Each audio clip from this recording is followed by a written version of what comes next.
Well, if you got a kid in college or you're a recent graduate yourself, you know the problems when it comes to student loan debts. Americans are swamped by them. And today, the president announced a move to help lighten the load.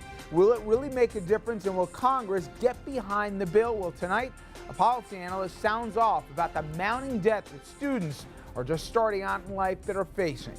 And Army Sergeant Bo Bergdahl says he was tortured by the Taliban. Could the U.S. have worked out a better deal, or did it need to negotiate with terrorists? Mitchell Reese, former director of policy planning under Colin Powell, he speaks to RFL about the prisoner swap. And it's been 20 years since the so-called trial of the century. Believe that, 20 years? O.J. Simpson's murder trial obviously shed a strong light on the racial divide in this country. How far have we come? Good evening, everyone, and welcome to RFL. I'm Richard French. Thank you so much for joining us. And tonight, we're going to start with a look at the mounting costs of obtaining higher education. Student loan debt, it is crippling college grads across the country. And many say it's part of a big reason why the gap between have and have not is getting wider and wider. Well, today, President Obama said that the rising costs of college have left America's middle class feeling trapped.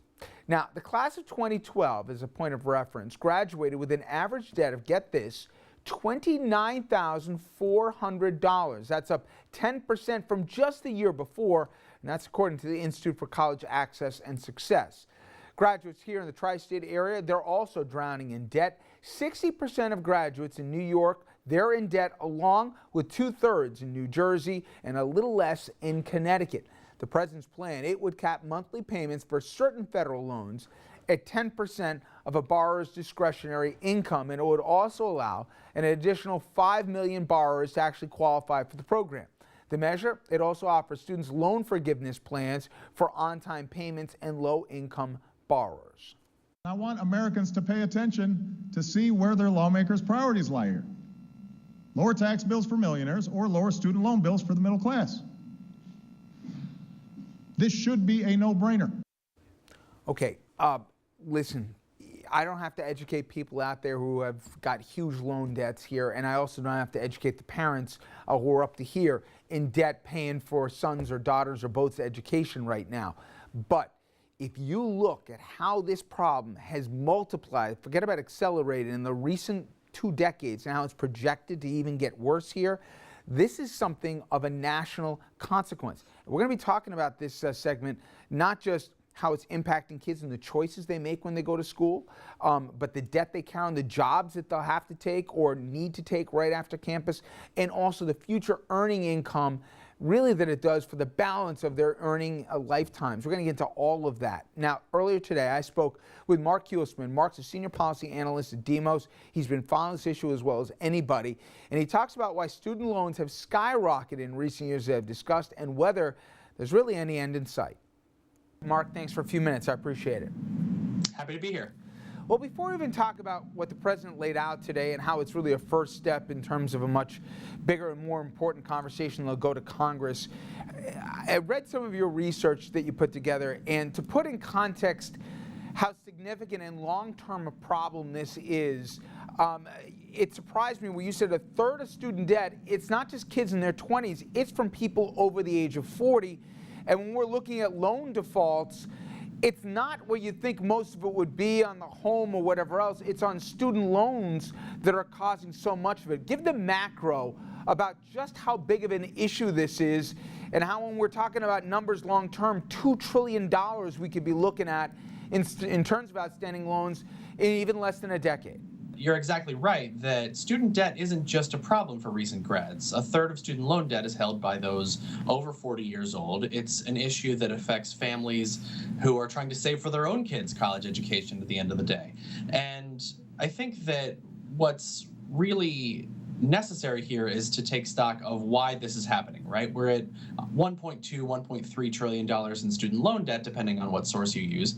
And that was about 250 billion a decade ago. So we've really seen a rapid increase in the total amount of student debt here. Why is it skyrocketed? Is it the cost of college has just gone up so much? Is it that the interest rates are just obscene they're paying?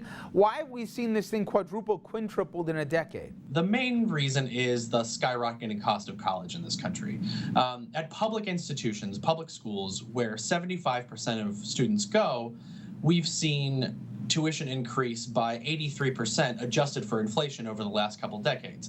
And that's while family incomes have either dropped, if you're a middle-class family or a low-income family, or stagnated unless you're at the very, very top of the income spectrum. And this is all happening amidst a context in which we're telling people that college is sort of necessary to gain upward mobility into the middle class, that it's something that you need if you want consistent employment prospects. But the reason college is costing so much is because, at least on the public side, states have really pulled back from investing in higher education. Let's take this in stages, and let's take a high school senior right now where they're thinking of applying versus even if they get in where they can afford to go. Some of those amazing conversations, Mark, are kids. Let's take it 27, 28 years ago when I was going to college. Some of the same kind of kids, the same grades, same kind of family incomes, they went to the best college they could get into. Now a lot of those same kids are thinking about going to community college because they're doing the math in their head and they say, I'll get an associate's degree in 2 years and maybe then I can afford 2 years of college. Choices for kids, not just in the bottom end of the economic spectrum, even in the middle class, they're much different than I think a lot of folks are realizing. They're priced out of options. That's kind of an untold story of American higher education, is that the cost and the burden we've placed on families and students to attain a credential is something that's really probably affecting their choice of where to go or whether to go at all. They see the cost of institutions, whether it's a public flagship or a private school. They say, look, I'm going to try to go to a lower cost institution, but that lower cost institution is less well resourced because of the fact that they're getting fewer public subsidies. Then let's say they go, and let's say they even graduate, and we don't have enough time, but you're getting into folks that are loan averse, as you were talking about, that just aren't going through. But now they walk out with a piece of paper. They got their diploma. Where maybe a generation ago, they go to set off at a career, and they go and try and figure out, you know what, I may not take a job that's going to pay me a lot or as much as I can get when I get out, but it'll help me build me towards a career wherever I'm going to go. Now they're going to take the first job they find that's going to pay them the most, even if it has nothing to do with building them a career or even a path, because they got to pay off those loans. Am I right? That's exactly right. And I think that one of the reasons that, or one of the consequences of our sort of debt for diploma system is that students have to look at college as, or the aftermath of college as what the best investment they can make to pay off that experience that they had. Whereas a generation ago, we saw college as something that, yeah, got you a lot of value in the labor market, and that was one of the main reasons students went. But you also went to become a more well-rounded human. But the more financial barriers we erect for students, particularly the students we need to go to, increase our educational attainment rates, the less likely that is to be true. So today the president laid out a plan here that I think just makes sense on the face of it, which is, hey, you're not going to pay more than 10%, or at least 5 million more Americans between that window that we discussed won't be paying more than 10% of their income here, at least they'd be eligible for the program. But to make some real tangible inroads in this thing, it's got to go through Congress, and we know where the chances of that lie right now. But we don't have time to screw around here, Mark. We have to make a decision, because in each successive year, it's not going up incrementally. We're multiplying this problem. Am I right?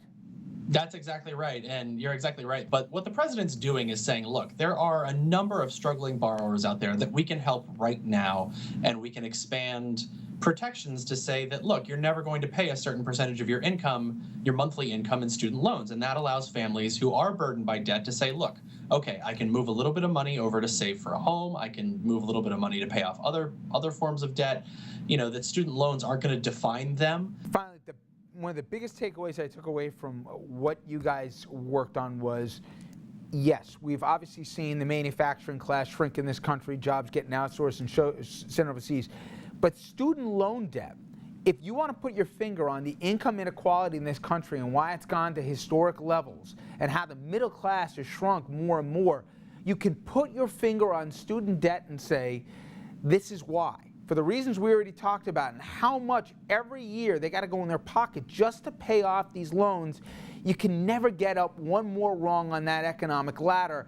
And I, for one, was surprised by just how important just the element of student loan and student loan repayment really is in the big picture of things. If you're saying that someone who comes from a low-income background has to borrow and someone who doesn't come from a low-income background doesn't have to borrow, the consequence of that is going to be increased income inequality because you've got another debt burden on a household that already had a bunch, probably. It's interesting, and we're going to see how this plays out in Congress. Fault me for being cynical and not too optimistic, but at least we're having the conversation in our nation's capital. Mark, thank you for having one with us. Appreciate your time. Thanks.